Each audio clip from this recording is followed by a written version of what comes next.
How to make your ex miss you. In this video, I'm going to tell you what to do after a breakup to guarantee that your ex misses you and wants to get back together. It's Sabrina, your personal love advisor from A New Mode, the channel where we show you how love actually works. Okay, so you're here because most likely you recently went through a breakup and you are really missing your guy and you really want him to miss you. You probably want him to miss you because what you really want is to get back together with him. The thing about getting a guy to miss you is it has to be organic. It's not something that you can bargain your way into, you can't beg for it, you can't plead, you can't manipulate, you really can't force him in any way. It has to be natural and organic. And in this video, I am going to tell you exactly what you need to do to guarantee that you activate those feelings of missing you within him. So make sure you watch this video all the way until the end.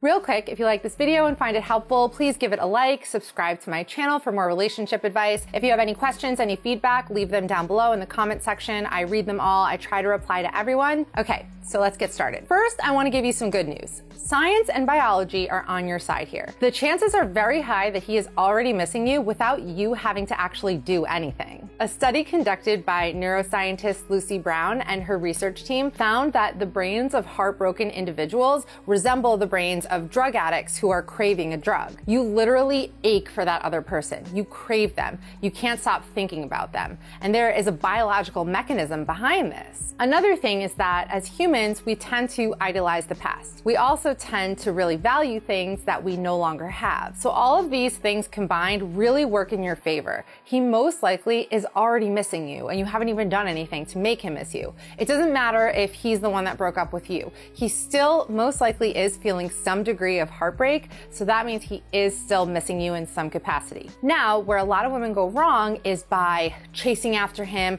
or doing grand romantic gestures or begging him to give her another chance or texting him endlessly, showing up places where she thinks he'll be. None of this works to get him to miss you and want to get back together with you. If anything, you are just gonna completely abolish any feelings he still has for you because that kind of behavior is pretty desperate and pretty crazy. And the funny thing is, like, we all know that behavior is desperate and crazy, but when you're in that emotional whirlpool and when you're so hurt and you're missing someone, you just act in irrational ways. And that's what your heart leads you to do. I mean, I have so many messages from women whose exes blocked them because she was just couldn't let it go. She was just constantly contacting him.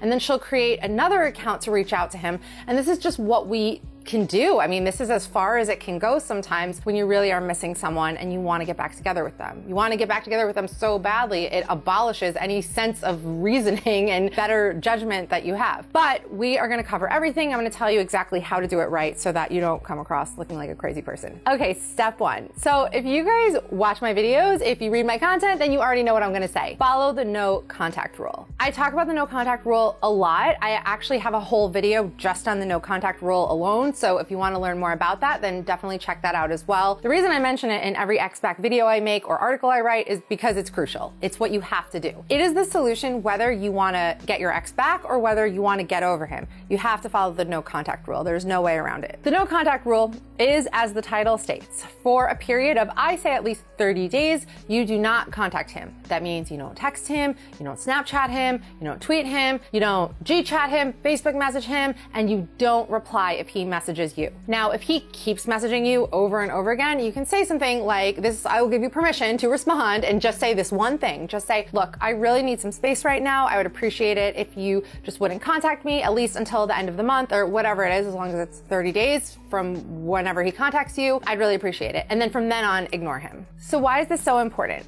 Well, there's a lot of reasons, but for one, studies have found that if you continue to be in contact with your ex, it completely disrupts the emotional recovery process. So it leaves you stuck in this place of feeling vulnerable and miserable, and you're just not able to get out of that because every time you talk to him, it resets the whole process. A breakup can cause a lot of confusing emotions, and you really are not using your best judgment during this time. So you really need this time and space to detox from it all, to get back back to a place of mental clarity, because you're not clear after a breakup. You are so consumed by your emotions. Your emotions are just all over the place. One second you're happy and fine, the next you're like on the floor and you're completely distraught. The only way to get a handle on your emotions and get a grip on yourself is to completely not be in touch with your ex whatsoever. Another thing to keep in mind is that your impulse control is just way down after a breakup. So you can act in ways that just aren't true to who you are. That's what leads you to do those very needy, very crazy type of behaviors, because you don't have that impulse control stopping you from, making a fool of yourself, because that's what happens sometimes. And then you're just racked with regret and why did I do that? Why did I act this way? It's because you just couldn't get a handle on yourself because you were being ruled by your emotions. And when you act this way, suffice it to say, that is not going to inspire your guy to want to get back together with you. If anything, it's just going to make him more sure of his decision to end things with you. So take the time, take the space, follow the no contact rule. You'll thank me for it. Step 2, work on yourself.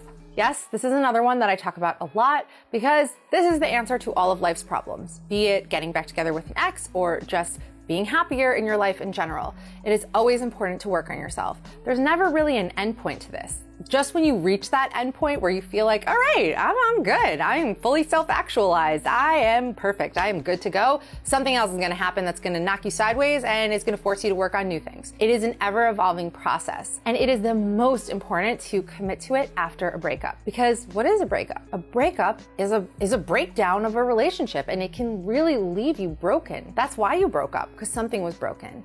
And the end of a relationship is just awful. It's brutal. It really is. When you feel that relationship just dying, when you feel him slipping away and you're fighting for it and there's nothing you can do to really fix it.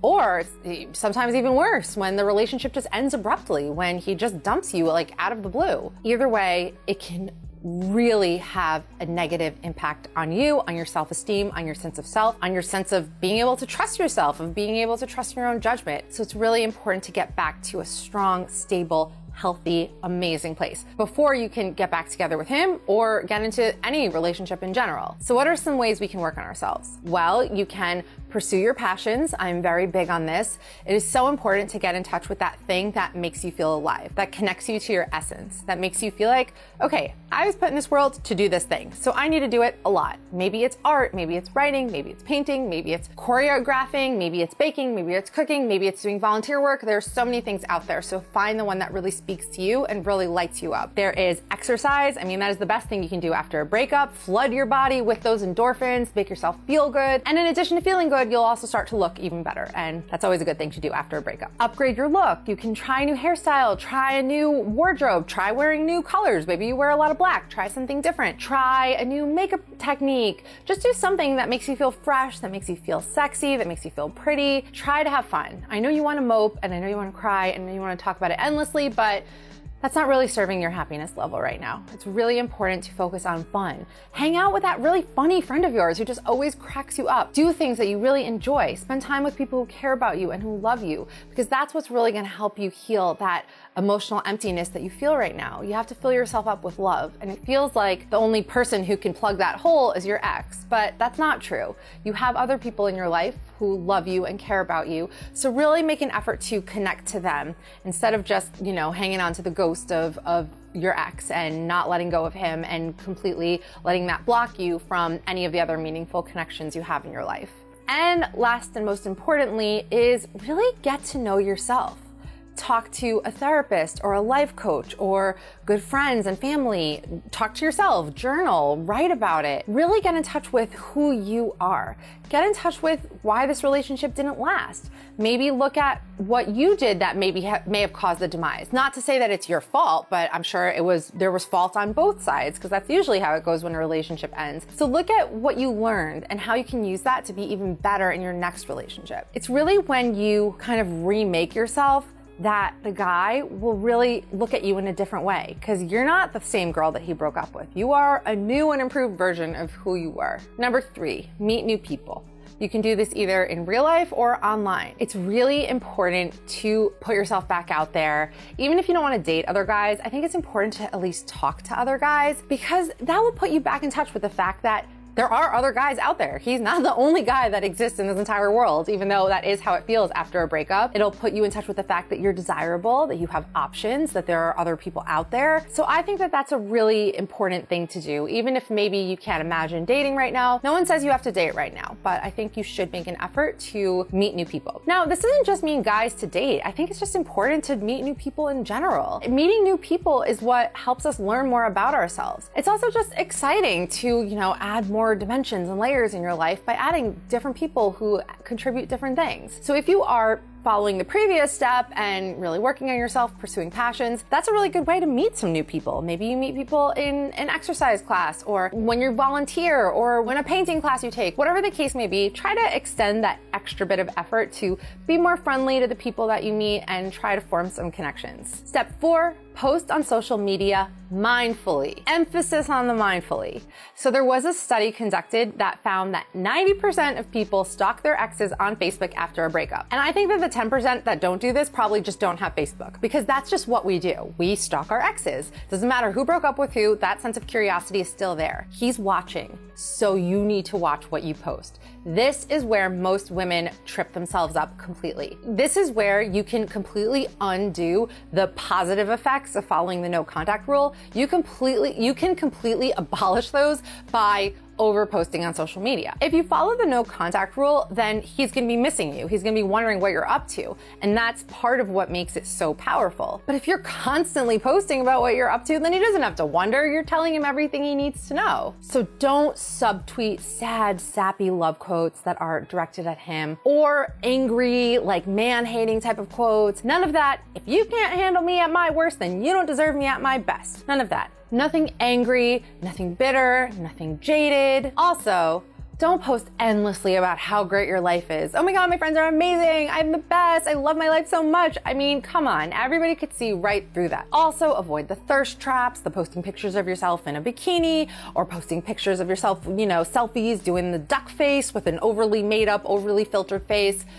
Don't do any of that, because it's desperate. It comes across as so desperate. Essentially, don't post anything with the intention of getting a rise out of him, because if you do, he and everyone else who follows you on social media will pick up on it. You need to give him the space to miss you. And if you're following step 1, step 2, then that will come naturally to you. That will be an easy thing to do.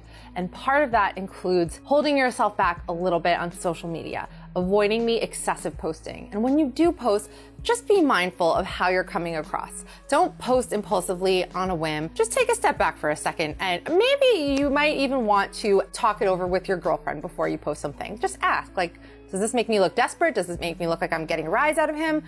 Just try to get some objectivity before you do anything. And step 5, buy our Ex Back book. There's only so much that I can cover in a video on YouTube. If you really want to know how to get your ex back, the exact step-by-step guide to get him back, if you want to know much more about the no contact rule, about what you should be doing during the period of no contact, about what to do when he does reach out to you, or if he doesn't reach out to you, how you should reach out to him and get things started again. If you want to know everything there is to know about getting your ex back, Eric, my co-founder of A New Mode, and I wrote a book entirely on that subject. It's called Get Him Back. You can download your copy right now at easyxback.com, and it basically covers every single thing: how to get him to miss you, how to get him back, how to work on yourself, and everything in between. Okay, so I hope you enjoyed this video. I hope you found it helpful. If so, please give it a like, leave a comment letting me know what you think. If you want links to any of the studies that I referenced, check out the full article on this, because I wrote an article on this exact topic, and all the links to the studies that I mentioned in this video are in there. So check that out. The link is in the description box. Make sure to follow me on Instagram. I do a lot of relationship Q&As on there where I answer all your questions. So that's another great way for us to connect. And I will see you guys in the next video.